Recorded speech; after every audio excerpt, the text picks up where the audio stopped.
deal with pain like never before. So aches and pains. So Jay, what do you mean by aches and pains? Yeah, when we have discomfort, we can take our amazing freedom patch and put it where we feel the discomfort. We want to avoid putting it on an angle or a joint because the bending will probably take the patch off. But we want to put it as close to the pain as possible between the source of the pain and our brain. So if my elbow is hurting, I want to put it between my elbow and my brain as close as possible to the elbow. So I'd probably put it right about here. Okay. If my knee is hurting, I want to put and I can't put it right on top of my knee. I want to put it above my knee because that's closer to my brain. I can wear more than one freedom patch, depending on how many places I have aches and pains. My wife recently got me gardening. I had aches and pains in more than one place. So I had more than one freedom patch on, right? Why is that important? Because our pain mechanisms and our pain networks work on isolation and identifying the different types of pain. So we have to get them as close to the source of discomfort as we can, right? So the question then begs is, who's this for? This is for anyone that's going to take an OTC painkiller, whether it's ibuprofen or otherwise. Study shows, so this is the important part, the study shows that over a 2-week period, it was studied for 2 weeks with a placebo control, that over 80% of people saw relief in under 20 minutes, and on average, a 72% reduction in pain, from medium pain to mild or no pain. That's incredible. And the relief lasted 24 hours. That sink in. An average of 72% reduction in speed, 80% of people reported relief in under 20 minutes, and the relief lasted 24 hours.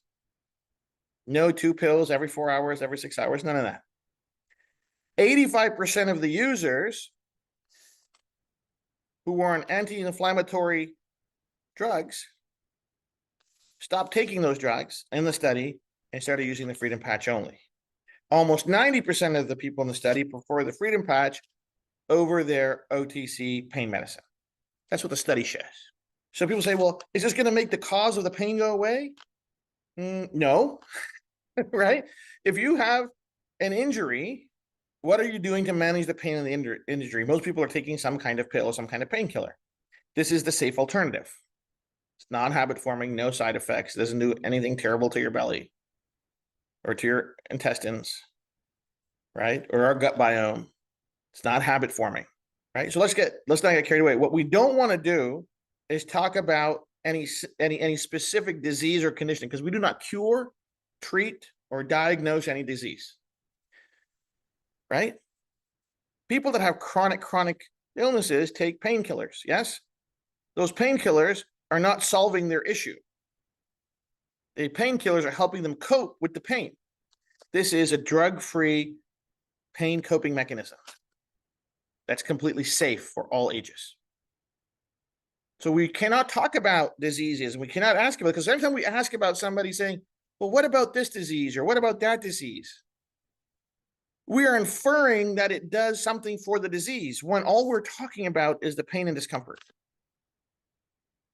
right?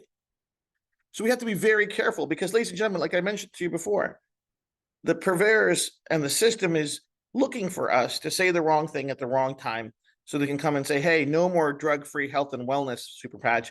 You guys are making health and wellness claims. We do not do that, right? We have to stay within those rails. Only what's on the patch and only what's on the website can we say. Okay, but this patch, one of our best-selling products, right for everybody,